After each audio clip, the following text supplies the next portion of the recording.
제가 이제 오전 설교 때도 이야기했지만 이제 제 설교를 모니터링하기 위해서 계속 이제 영상을 보고 있습니다. 그러다가 이제 어떤 한 영상에 댓글이 하나 있는 것을 봤습니다. 댓글 1 이렇게 적혀 있더라고요. 오후 예배 영상이 있길래 어떤 사람이 설교 피드백을 하려고 이렇게 댓글을 달았나 해가지고 뭐 욕이든 칭찬이든 감사함으로 받자 하고 딱 열었는데 찬양 잘 들었습니다. 저는 오후에도 풀 영상이길래 설교 피드백인 줄 알고 긴장하면서 눌렀는데 찬양 잘 들었습니다. 그래서 우리 찬양 파트도 따로 분리해서 편집하는데 굳이 풀 영상에 이 댓글을 올리셨구나. 감사해라 하는 기억이 납니다. 제가 이 얘기를 하는 이유는 오늘도 찬양이 너무 좋아서 이 이야기를 했습니다. 네, 자, 오전 시간에 이어서 교회에 대해서 계속 다뤄보도록 하겠습니다. 바울의 편지를 보면요, 통일된 형식이 있습니다. 그것은 바로 인사말에 발신자와 수신자와 축복의 내용이 항상 반복적으로 등장한다는 겁니다. 근데 이제 그 교회의 상황에 따라 이 발신자, 수신자, 축복의 내용의 표현이 조금씩 바뀝니다. 디모데전서도 디모데전서만의 표현들이 좀 있어요. 우선 이제 발신자에 대한 소개를 보면요, 우리 구주 하나님과 우리의 소망이신 그리스도 예수의 명령을 따라 사도된 바울, 이렇게 소개를 하고 있어요. 우리는 이것을 통해서 바울이 구주 하나님과 소망이신 그리스도 예수의 명령을 따라서 교회에 보냄을 받은 자구나 라는 것을 쉽게 알 수 있습니다. 그러면 이제 수신자 디모데는 어떻게 설명되어 있냐, 믿음 안에서 참 아들된 디모데, 이렇게 설명을 하고 있어요. 이것을 통해서 우리는 바울이 디모데에게 복음을 가르침으로 디모데가 구원을 받을 수 있었구나 라는 것을 이해할 수 있는 거예요. 근데 저는 이 짧은 믿음 안에서 참 아들된 디모데라는 이 표현을 좀 더 깊게 보고 싶습니다. 믿음 안에서 참 아들된 디모데라는 것은 1차적으로 방금도 이야기했지만 바울이 복음을 통하여 낳은 아들, 이런 것이 있어요. 근데 이것과 함께 2차적으로 어떠한 의미가 있냐면은 동등한 믿음의 내용을 가진 자라는 의미가 있는 겁니다. 믿음의 아버지인 바울과 디모데는 아버지와 아들 관계로서 동등한 내용을 가지고 있고 있다라는 것을 의미하는 거죠. 보미는 성이 이씨입니다. 제가 이씨이기 때문이죠. 그래서 보미한테 보미야 너는 이름이 뭐야? 그러면은 보미가 이름이잖아요. 그래서 보미가 어떻게 되냐면은 보미야 너는 이름이 뭐니? 이봄, 이렇게 얘기하는 거예요. 이봄, 플레임으로 이렇게 얘기하는 거죠. 왜요? 제가 이씨니까. 그리고 보미는 저와 눈이 비슷합니다. 그리고 제가 눈이 이쁩니다. 네, 보미가 눈이 이상하다는 게 아니에요. 제가 눈이 예쁜데 보미도 눈이 예쁘다는 얘기로 여러분 이해해 주셨으면 좋겠습니다. 그리고 보미는 이제 저의 성격을 닮았습니다. 아내 성격도 닮았고 저의 성격도 닮았어요. 이것은 부모와 자녀와의 관계에서 너무나도 당연한 거예요. 공유하는 속성이 있는 거죠.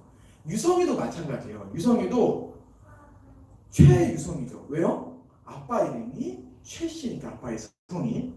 그리고 유성이의 외모는요, 아빠와 엄마의 것을 닮았습니다. 그것은 외모뿐만 아니라 성격도 마찬가지인 거죠. 왜요? 아버지와 자녀는 공유하는 속성이 있으니까. 저는 이러한 의도가 바울의 고백 안에서 담겨 있다고 생각해요. 믿음 안에서 참 아들된 디모데, 이렇게 얘기하는 것은 내가 너를 낳았을 뿐만 아니라 너와 나는 지금 같은 믿음 아래 있는 거야 라는 의도를 가지고 이야기하고 있다라고 하는 거죠. 그리고 이것뿐만 아니라 또 하나가 있는데, 바로 저는 아들이라고 하는 것은 제자와 함께 너가 같은 믿음을 가진 자로서 이제 이 아버지의 길을 따라 너도 나와 같은 길을 가야 될 거야 라는 세 번째 의미가 있다라고 생각합니다. 그래서 바울이 나왔다. 그리고 동등한 믿음을 가지고 있다. 그리고 바울과 함께 주를 위해 살아야 된다. 이것이 바로 믿음 안에서 참 아들 된 디모데라고 하는 것이죠. 그래서 디모데는 복음으로 태어난 자입니다. 그리고 바울과 같은 복음을 가진 자이며 바울과 같이 주를 위해 살아가야 돼요.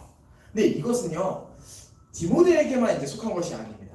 잘 생각해보죠. 누구입니까? 이것은 바로 우리 이야기입니다. 우리 이야기. 바울이 보냄을 받았고 또한 바울이 낳은 디모데도 우리 구주 하나님과 소망이신 그리스도의 명령을 따라 보냄을 받았죠. 그리고 이 교회도 똑같이 그 성경에 나타난 말씀으로 새롭게 태어난 자들이에요. 그렇기 때문에 이것을 우리에게 접목하면요, 우리는 말씀으로 새롭게 태어난 자다라는 것을 생각해야 되는 거예요. 이 부분을 보면서. 그리고 또 어떤 거요? 우리는 성경이 말하고 있는 복음과 같은 복음을 가진 자다. 그리고 우리는 복음이신 예수 그리스도와 함께 그와 같이 똑같이 살아야 된다는 것을 우리는 생각해야 됩니다. 이것이 우리가 믿음 안에서 새롭게 된 우리의 정체성입니다. 자, 그러면 이제 우리는 어떻게 살아가야 될까라고 했을 때 우리가 오전 본문에서도 읽었지만 본문에 보면은 내가 마게도냐라고 할 때 너를 권하여 에베소에 머물라 한 것은 이 말을 통해서 이 새로운 정체성을 가지고 살아가는 자는 에베소에 머물라라는 그 한 구로 결국에는 새롭게 된 자는 교회를 위해 살아간다는 것을 얘기하는 거구나 라는 생각을 해야 돼요. 제가 굳이 이런 말을 하는 것은요, 이 시대의 풍조가 이 시대라기보다는 이 교회 안에 들어와 있는 풍조들 중에 이러한 것이 있기 때문이에요. 주를 위해 살아가는 것은 당연한데 교회를 위해 살아가는 것은 선택인 것처럼 이야기하는 잘못된 흐름들이 있기 때문에 이런 이야기를 하는 겁니다. 하지만 우리가 3절을 통해 보면요, 저는 이렇게 표현하고 싶어요. 주를 위해 살아가는 것과 교회를 위해 살아가는 것은 동일한 것이다. 주를 위해 사랑한다고 말하면서 교회를 사랑하지 않는 것은 주를 사랑하지 않는 것과 같다. 저는 이렇게 이야기하고 싶어요. 왜 바울이 디모데에게 이렇게 이야기했을까요? 이것에 대한 비밀은요, 에베소서 1장 13절에 14절을 보면 됩니다.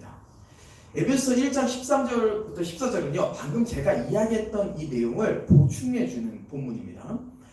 이제는 전에 멀리 있던 너희가 그리스도 예수 안에서 그리스도의 피로 가까워졌느니라.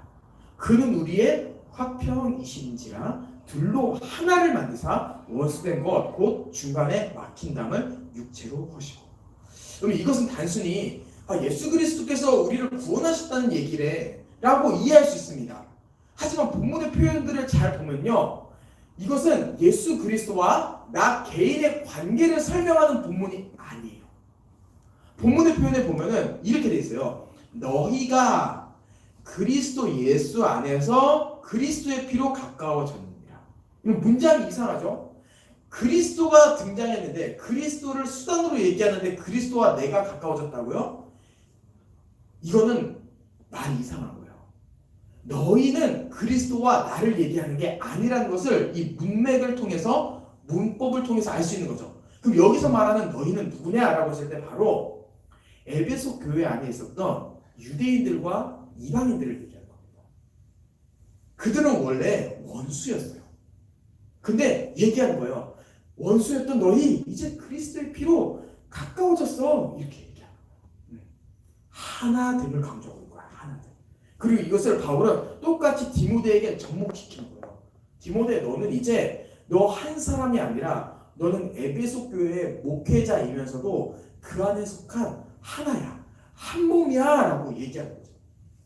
이렇게 얘기하는데 어떻게 우리가 주를 위해 살아가는 것과 교회를 위해 살아가는 것을 분리시켜서 이해할 수 있겠습니까? 이거는 말도 안 되는 겁니다. 그리고 이것은 이제 디모데뿐만 아니라 우리에게도 마찬가지인 거죠. 그럼 우리는 누구입니까? 우리는 한 몸인 교회입니다. 예. 여러분, 교회는 경명대로 1019 4층이 아닙니다.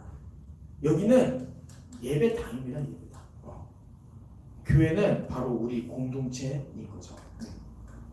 제가 아까 잘못된 인식이 있다라고 이야기했는데 이 잘못된 인식은 제가 한국교회라고 이렇게 부르들을 넓혀서 이렇게 얘기했지만 실제로 제가 그런 생각을 많이 가지고 있었던 것 같아요. 목사님께서 여러분 교회에 충성하십시오 이렇게 얘기하면요 저는 교회에 대한 이해가 없고 생각이 그때는 삐뚤었어가지고 뭐야 목사를 위해서 충성하라는 거야 뭐야 이렇게 얘기해요. 교회가 목사가 아닌데 제 마음 가운데 그런 것이 있었던 거예요. 교회가 우리인데 이 교회를 목자 한 사람의 맹목적인 목적으로 끌고 가야 되는 어떠한 집합으로 이해했던 거죠. 그래서 목사님이 아무리 교회에 대해서 이야기를 해도 그것을 뭐야 목사님 말만 들으라는 거야? 목사님께 충성하라는 거야? 목사님 말하면 무조건 맞다는 거야? 이런 생각들이 저에게 있었던 거죠.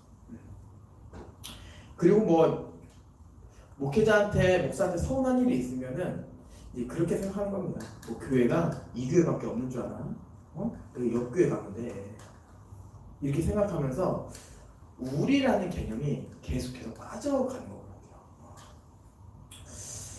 교회를 절대로 우리는 2인칭 혹은 2인칭 복수, 3인칭 복수로 이해합니다. 우리는 교회를 부를 때 너희가 아닙니다. 그들이 아니에요. 우리입니다. 우리. 정확하게는 1인칭 단수도 아닙니다. 교회는 내가 아니요. 제가 한번 이런 생각을 한번 좀 이런 이야기를 한번 해볼게요. 우리 아주 충성되고 열심히 하시는 장로님이 혼자서 주의를 지키고 집에서 혼자 예배를 드리시면 신앙을 지킬 수 있을까요? 없습니다. 왜 그럴까요? 여러분 우리는 그리스도 안에서 이제 우리라는 존재가 되었기 때문이에요. 그렇기 때문에 우리는 절대로 나라는 존재로 이 신앙생활을 잘 해나갈 수 없습니다. 근데 다르게 얘기해서 우리가 부족하고 연약한 부분이 있긴 하지만 우리는 우리로 함께 할 때 온전해질 수 있는 거예요.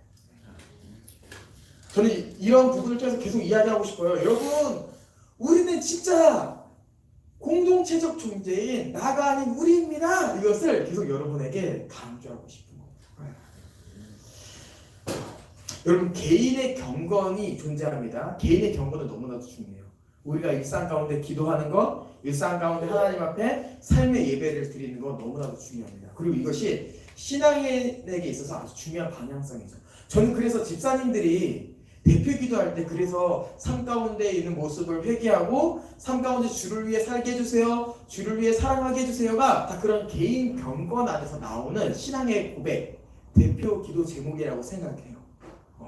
근데 개인의 경건은 있지만 우리가 이 시간 이것을 통해서 기억해야 될 것은 개인의 신앙은 없다라는 것을 또 기억해야 돼요. 이것은 개인 기도와 개인의 삶의 예배를 부정하는 게 아닙니다. 근데 뭐예요? 우리는 개인 기도 시간이 있다 할지라도 한 몸인 교회에 속한 한 지체라는 것을 절대로 빼놓을 수 없다라고 하는 거죠. 우리 삶에 개인의 삶의 영역이 있지만 그렇다고 해서 한 몸인 교회와 분리되어 살아갈 수 있는 존재가 아니라는 것을 인정해야 된다는 거예요. 그게 바로 개인의 경건은 있지만 개인 신앙은 없습니다 라는 말에 담긴 겁니다. 그리고 성경도 그것을 얘기하고 있어요. 여러분 성경을 잘 보면요, 저는 성경을 보면서 개인의 신앙을 강조하는 내용을 본 적이 없습니다. 신약은요 대부분 성도를 설명할 때 교회라는 이름으로 그 성도를 설명해요. 근데 뭐예요? 이 시대가 점점 개인주의로 빠져드니까 개인 경건을 넘어서 개인 신앙이 있다라고 얘기하는 거예요. 야, 너 혼자 잘할 수 있어. 야, 너 집에서 온라인 예배 드려. 그것도 신앙생활이야. 야, 네 교회 가면 성도들하고 사람들하고 싸우는 거 귀찮지? 그냥 예수님 믿는다고 하고 집에서 혼자서 예배 드려. 이게 지금 이 시대의 풍조인 거예요. 근데 우리는 그것을 다 깨는 거죠. 우리가 코로나 때 얼마나 힘들었습니까? 근데 이 코로나가 끝나고 지금 우리 함께 모이니까 얼마나 좋아요. 우리는 그래서 계속해서 모이기를 힘쓰고 함께 예배하는 것입니다.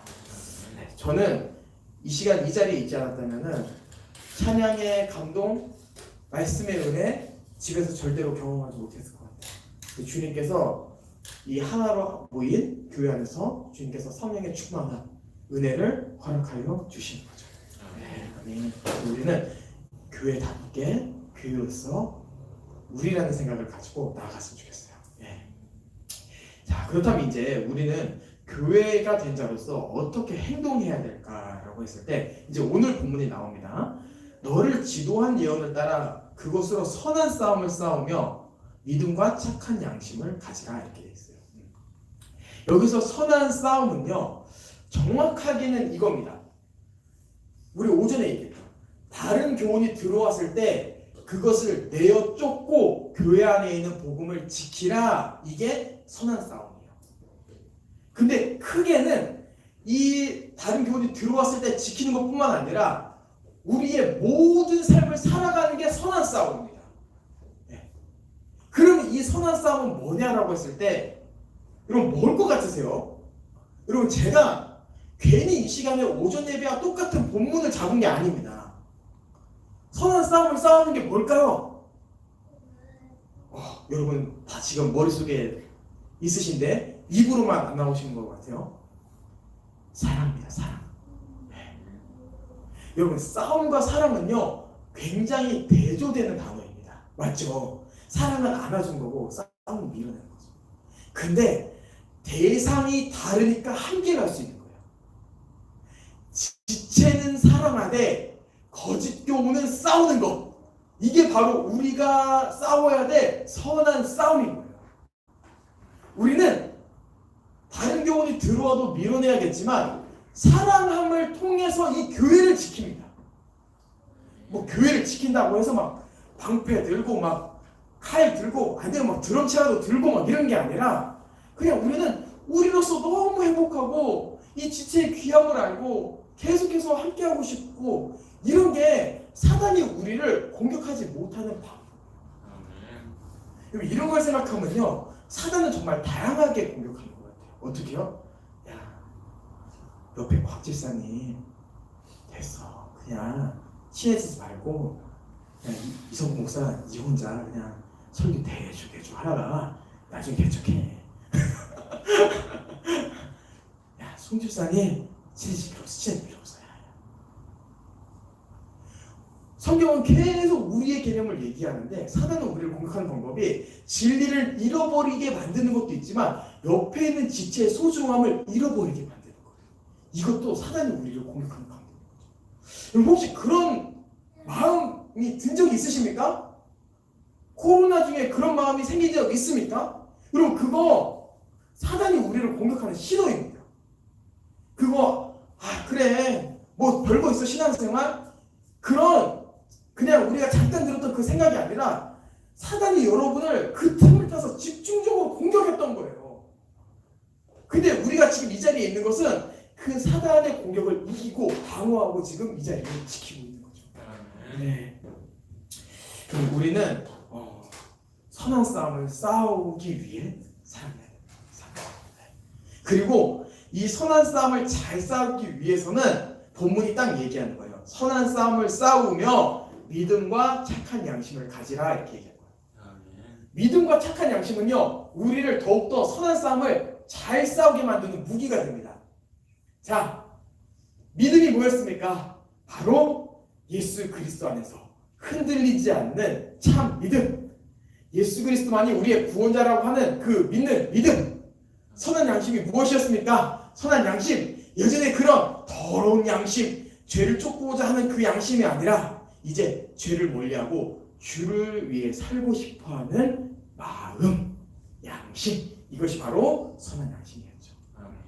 이것을 가졌을 때 이제 제대로 한번 선한 싸움을 싸울 수 있는 거예요.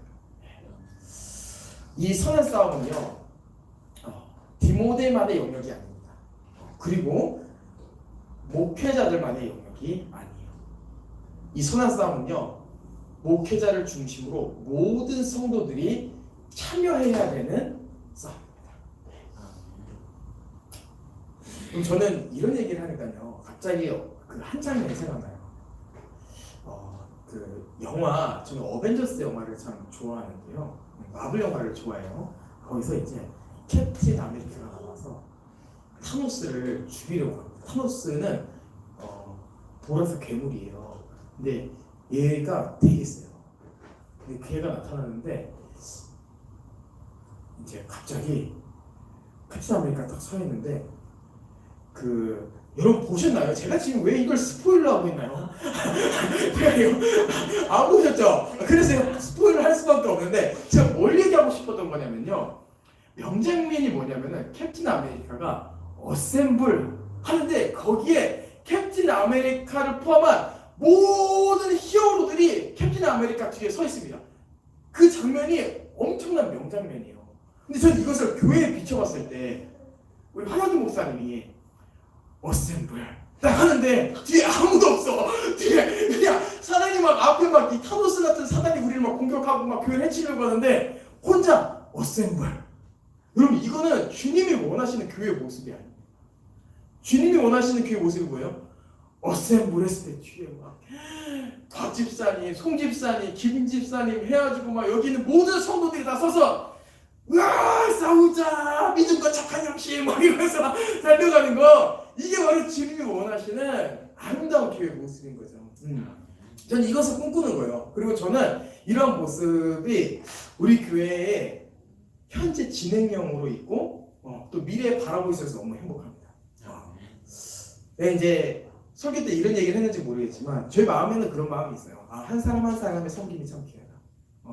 찬양팀도 너무 좋고 장로님도 뭐 김밥부터 시작해가지고 곳곳에 이렇게 섬기고 계신 그런 섬김이 너무 좋고 우리 정은 집사님도 진짜 빈틈이 보이는 곳마다 들어가가지고 또 섬기시고 정 집사님은 카메라로 섬기고 또 카메라 섬기는 중에 또 육아도 하시고 도입사님도 찬양팀 안에 속해 있잖아요.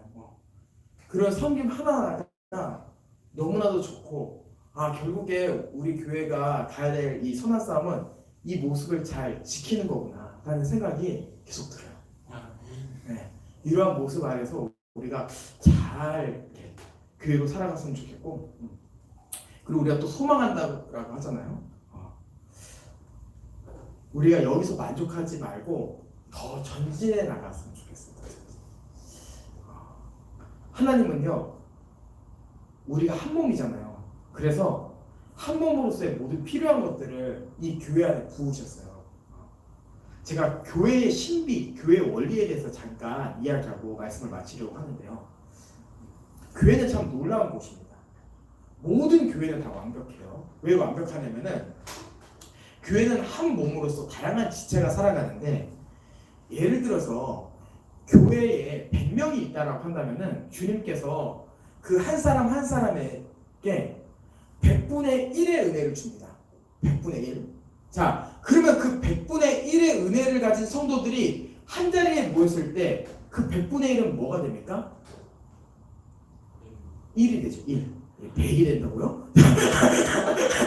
100분의 1이 100이 모이면 1이 되죠. 예. 그래서 어떻게 해요? 그 하나가 온전한 1을 경험하게 돼요. 이게 교회의 신비예요. 근데 그 99명이 모이면 어떻게 되는 거예요? 99%의 복을 누리는 교회가 되는 거예요. 자, 그러면은 100명만 100을 누릴 수 있냐? 아니요. 우리 교회가 예를 들어서 19명이든 10명이라고 칩시다. 계산하기 쉽게 하기 위해서. 그러면 주님께서 우리 교회를 다스리는 방식이 뭐냐면은 우리 각 사람 한 사람에게 10분의 1의 은혜를 줍니다. 10분의 1. 여러분 지금 제 계산법 이해가 되시죠? 자, 그러면 10분의 1의 은혜를 받은 사람이 한 곳에 모이면 뭐가 됩니까? 1이 됩니다. 1. 이게 바로 교회의 은혜인 거예요. 그래서 우리는 이 상태로도 너무 좋지만 우리가 이미 1인 자들이기 때문에 계속 전진해서 나가자는 거예요. 그럼 이 교회의 1이 부족하지 않기 때문에 더 발전될 수 있고 더 아름다운 교회로 세워질 수 있다고 하는 거죠. 그리고 이것이 바로 우리가 선한 싸움을 하는 목적입니다. 네, 기대가 됩니다. 기대가 되고. 네. 제 아내랑 요즘 하는 얘기가 있어요.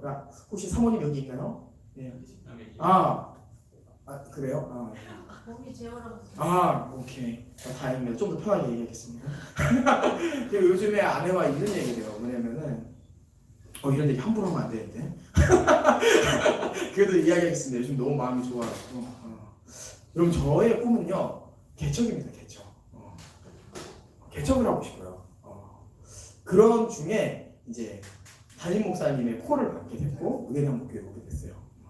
근데 의회남북교회 올 때 너무 좋은 거예요. 그래가지고 아내랑 제 생각뿐만 아니라 아내도 동등한 생각인데 둘이서 어떤 얘기를 했냐면은 우리가 이 의회남북교회에서 하나님의 나라를 더욱더 누리고 우리의 역할이 있다고 한다면은 우리가 생각보다 개척이 더 미뤄질 수 있겠다라는 얘기를 요즘에 하고 있어요. 이거 보면서 우리도 목회자지만 그리고 사모지만 교회를 경험하면서 기쁜 거예요. 공급할 뿐만 아니라 성도들을 통해서 받는 게 있으니까 행복한 거죠. 이것을 우리가 이제 여러분도 이미 느꼈겠지만 함께 공유하면서 함께 나아갔으면 좋겠어요. 여러분 저보다 먼저 나가시면 안 됩니다. 저는 개척하러 나가는 거지만 여러분은 아시죠? 여러분 성도예요. 그러면서 우리가 함께 아름답게 세워가며 진짜 이 하나로서 살아가는 거죠. 그랬을 때 주님께서 이 교회를 통해서 영광 받으신다.